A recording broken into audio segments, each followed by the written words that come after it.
dernière ligne droite sur la présentation de ma vision de la nouvelle gouvernance du sport français.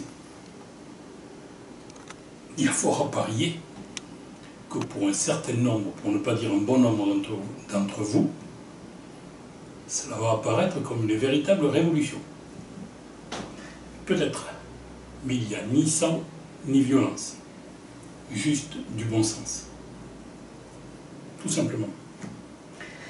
La question qui se pose maintenant, donc, dernière ligne droite, c'est comment passons-nous d'un système périmé à un système dynamique, plein de vie. J'ai pris comme image le cancer avec des métastases, une chimiothérapie, et donc des interventions chirurgicales. Dans toute intervention chirurgicale, il y a des passages incontournables que tout un chacun, vous, moi le premier, on passe si on doit se faire opérer. Les voici. Il y a d'abord la structure, est-ce qu'on le fait à l'hôpital, dans un CHU, dans une clinique, le choix du chirurgien, s'il est bon, pas bon, quelle est sa réputation, qu'est-ce qu'il y a encore? Se renseigner sur la durée de l'intervention, la durée de la convalescence, comment se passe l'opération, le bloc, la rencontre avec l'anesthésiste, savoir comment il va nous endormir, et enfin, dernier point, il faut arrêter la date. Eh bien, comme c'est une intervention chirurgicale, on va utiliser la même trame. On y va? Allons-y. Le choix de la structure. Pour moi, c'est tout simple. Il faut un ministère à part entière. Pourquoi? Parce que la doctrine française, depuis toujours, a été un État garant, un mouvement sportif gérant. Et là, il s'agit avant tout de garantir de nouvelles règles d'un fonctionnement harmonieux. Aujourd'hui, les règles codifient tous les pratiquants, donc c'est de la responsabilité de l'État de les changer. Donc, l'État a un ministère à part entière. Le choix du chirurgien. Pour moi, c'est une première mondiale. C'est une opération qui est longue, délicate. Donc, ce n'est pas un chirurgien qui la dirige, c'est une équipe de 4 chirurgiens. 2 hommes, 2 femmes, dont la légitimité est reconnue dans le milieu, bien sûr, et de sensibilité politique complètement différente. 2 hommes, 2 femmes pour un relais, comme un relais 4 fois 100. Là, ça va être un relais de 4 fois 9 mois. La durée de l'intervention, elle est donc de 36 mois. Et il a donc 3 saisons sportives pour tout changer. C'est le délai maximum. Et pour que ça fonctionne bien, qu'il n'y ait plus de rechute ni rien du tout, la durée de la convalescence, 24 mois, 2 saisons de plus. Donc en 5 saisons, tout est réglé. Voilà un peu pour la durée de l'intervention, la durée de la convalescence. Le bloc opératoire, comment faire? Donc j'ai dit qu'il y avait un délai, l'opération allait durer 36 mois. Dans toute équipe sportive, vous avez un entraîneur, vous avez un adjoint et vous avez un capitaine. Il y a un triumvirat qui dirige chaque équipe. Là, pour chacune des mesures prises, il y aura un triumvirat qui va être chargé de le mener à bien. Ce triumvirat, c'est lui le responsable, point barre. Il sera constitué par un homme ou une femme de l'art, une des personnes les plus compétentes dans le domaine, 2 pour savoir exactement ce qu'il faut faire et comment le faire, la compétence avant tout, 2, un président ou un responsable fédéral pour faire connaître au mouvement sportif où on en est dans l'avancée, et troisièmement, un champion pour présenter tout ça aux médias. Et ce triumvirat, dans ce laps de temps de 36 mois, déterminera le temps qu'il faut pour mettre en place la mesure, quels sont le timing et les différentes étapes. Pour chaque mesure, évidemment, le timing et les étapes seront différentes. Mais quoi qu'il en soit, le cadre global est 36 mois. Et régulièrement, donc ça sera déterminé, mais il me semble tous les 3 mois, l'ensemble de ces triumvirats viendra devant le peuple sportif, donc devant les 16 millions de personnes, présenter l'état d'avancement. On est bien, on a des freins venant de là, et ainsi de suite. Il viendra rendre des comptes à ceux qui les ont élus, qui ont élu la mise en œuvre de ces mesures. Parmi quelles mesures il y aura dans cette intervention?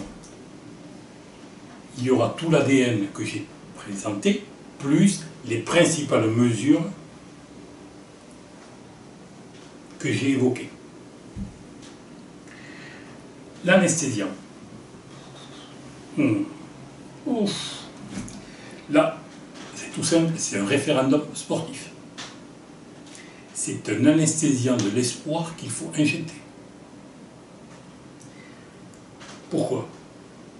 Parce que le dicton, dans le sport, on dit, et vous savez que j'ai eu ma formation dans le sport de haut niveau, on gagne d'abord, on combat ensuite. Donc si 16 millions de sportifs disent on veut ça pour nous, pour le sport, je ne vois pas qui va s'y opposer.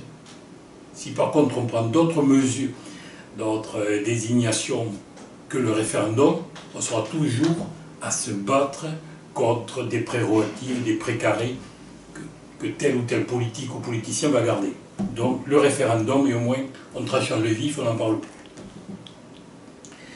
Ce référendum, comment se passe-t-il? Comment on injecte cette piqûre d'anesthésiant de l'espoir? Le plus simplement possible. Vote obligatoire sur une demi-journée dans chacun des clubs. Les assesseurs de ce lieu de scrutin, c'est le président du club et le secrétaire et le trésorier du club, d'un club voisin. Dans la demi-journée, tous les licenciés votent, dépouillement en fin de journée, la demi-journée, et le président et les assesseurs font remonter les résultats au GDOS, puis au CROS et au niveau national. Plus simple. Et le jour où le système préconisé aura été mis en place, si vous décidez de le mettre en place, avec le vote électronique, ça sera encore plus facile. Mais là, il faut faire simple avec les moyens du bord et ce que l'on a. Le choix de la date, le jour J. Quand est-ce qu'on fait l'opération? Lorsque vous allez voir un chirurgien qui vous ausculte et qui vous préconise une intervention, il le fait avec un seul intérêt, votre santé, votre bien-être. Et s'il y a urgence, c'est tout de suite ou dès l'instant que le bloc se libère. En aucun cas, il tient compte de la vie administrative ou politique de la clinique, du CHU. Ça, c'est pas son problème. J'ai un patient à soigner, à guérir, donc le bloc et on y va. Donc à la question quand, ma réponse est tout aussi simple.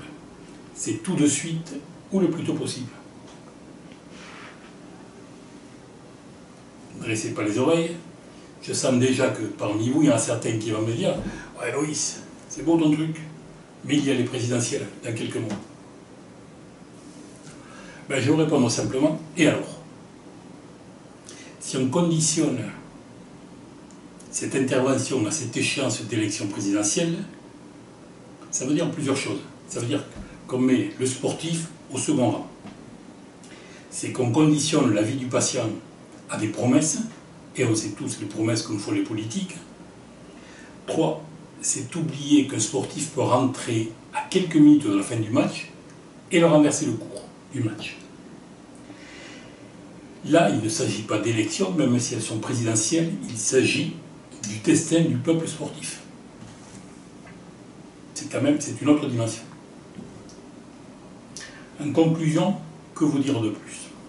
Qu'est-ce que je peux vous dire? Déjà, que les présidents passent, le peuple reste. Aujourd'hui, le peuple sportif français est dans un ghetto, il souffre et il se meurt. Tout ce que je vous ai présenté, est-ce que c'est utopique, irréaliste, irresponsable, irréalisable? À vous de me dire. Je vous ai présenté ma vision et comment on faisait la transition. Est-ce qu'il y a une vision plus simple, plus juste, plus humaine? Je ne sais pas.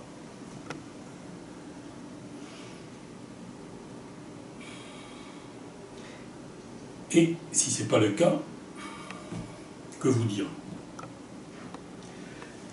Je dirais simplement que j'ai eu l'audace de dire, est-ce qu'on aura le courage de faire et la force de vaincre? Seul l'avenir le dira. Regardez cette belle phrase, qui est magnifique et qui pour moi reflète l'état d'esprit. Je vous remercie.